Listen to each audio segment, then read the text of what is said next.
पौड़ी गढ़वाल से गोरखपुर तथा संत से मुख्यमंत्री बनने तक का योगी आदित्यनाथ का संघर्षमय सफर। नमस्कार, आप देख रहे हैं INS24 न्यूज का खास प्रोग्राम मंथन।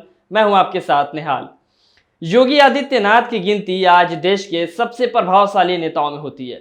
गोरखपुर से लगातार 5 बार लोकसभा सांसद रह चुके योगी फायर ब्रांड हिंदूवादी नेता हैं। योगी आदित्यनाथ के यूपी का मुख्यमंत्री बनने की कहानी बेहद दिलचस्प है। योगी के जन्मदिन पर हम आपको बताएंगे कि उन्होंने अजय सिंह बिष्ट से योगी आदित्यनाथ बनने का सफर कैसे पूरा किया। अजय सिंह बिष्ट 5 जून 1972 को उत्तराखंड में पौड़ी जिले के पंचूर गांव में जन्मे थे। अजय के पिता का नाम आनंद सिंह बिष्ट था, जो एक फॉरेस्ट रेंजर थे, और उनकी माता का नाम सावित्री देवी है। बीते साल उनके पिता का निधन हो चुका है। 7 भाई बहनों में अजय 5वें थे। उनसे 3 बड़ी बहन, 1 बड़े भाई तथा उनके बाद 2 छोटे भाई हैं। अजय ने 8वीं तक की शिक्षा उन्होंने अपने गांव के स्कूल से ही ली। उनके पिता बताते थे कि योगी बचपन से ही पढ़ाई में होशियार रहे। योगी ने मैट्रिक की परीक्षा गजा के एक स्कूल से पास की। हाई स्कूल में वो फर्स्ट रहे। ऋषिकेश के श्री भरत मंदिर इंटर कॉलेज से इन्होंने इंटरमीडिएट की परीक्षा पास की। कोटद्वार के एक कॉलेज से उन्होंने BSc की। फिर ऋषिकेश से उन्होंने MSc की डिग्री हासिल की। योगी के पिता बताते थे कि उनके अंदर बचपन से ही समाज सेवा करने का जज्बा था। साल 1993 में वे महंत अवैधनाथ के संपर्क में आए। योगी महंत अवैधनाथ से प्रभावित होकर उनकी शरण में गोरखपुर चले गए।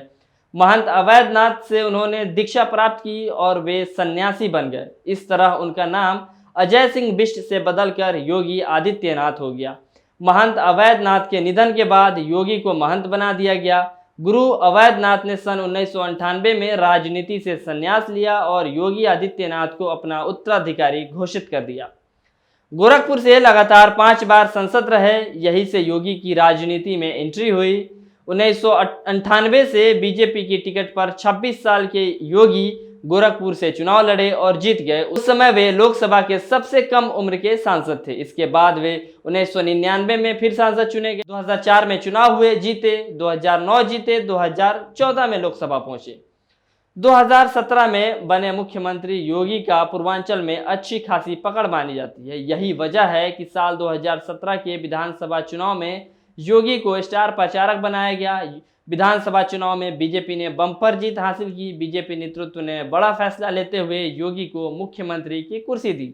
लेकिन हालिया घटनाक्रम को देखें तो योगी की राजनीति में शनि का प्रवेश हो चुका है। योगी को राजनीतिक असमंजस का सामना करना पड़ रहा है। आइए बताते हैं। सांप्रदायिकता के आड़ में बहुसंख्यक आबादी को बरगलाया जा सकता है, वोट लिया जा सकता है, सरकार बनाई जा सकती है, लेकिन उन्हीं मुद्दों में सिमटकर शासन देखना और व्यवस्था चलाना मुश्किल होता है। ताजा उदाहरण समझिए। बीते 4 सालों में योगी आदित्यनाथ को प्रत्येक न्यूज एजेंसीज के सर्वे में सबसे पसंदीदा मुख्यमंत्री बताया गया। उनके फैसले मास्टर स्ट्रोक के रूप में पेश किए गए। उन्हें मोदी का उत्तराधिकारी, भविष्य का PM और हिंदुत्व का एकमात्र फायर ब्रांड घोषित कर दिया गया। लेकिन स्थिति बिल्कुल विपरीत थी। 17 का चुनाव हिंदुत्व के मुद्दे पर लड़ा गया।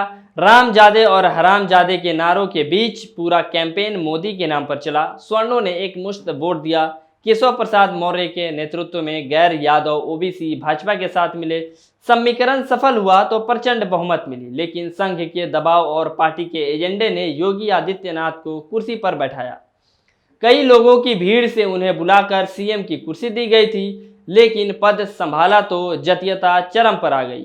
कलेक्टर, कमिश्नर से लेकर तहसीलदार तक एक ही जाति के लोग ठूस दिए गए।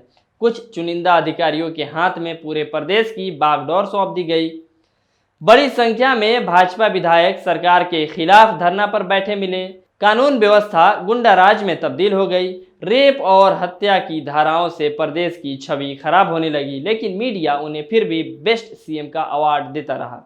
आज भाजपा में योगी आदित्यनाथ अकेले खड़े हैं। उनके पक्ष में ना तो विधायक है और ना मंत्री, ना ही संघ है। वो चाहकर भी भाजपा से अलग नहीं हो सकते।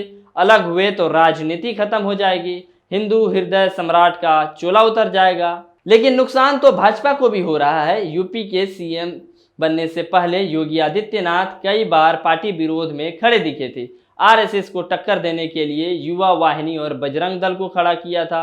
22 के चुनाव में यदि योगी का चेहरा रखा गया तो सुपड़ा साफ होने का अंदेशा है, साइड किया गया तो विद्रोह कर देंगे, दूसरी भाजपा मैदान में आ जाएगी, जिसका असर 24 के लोकसभा चुनाव पर दिखेगा।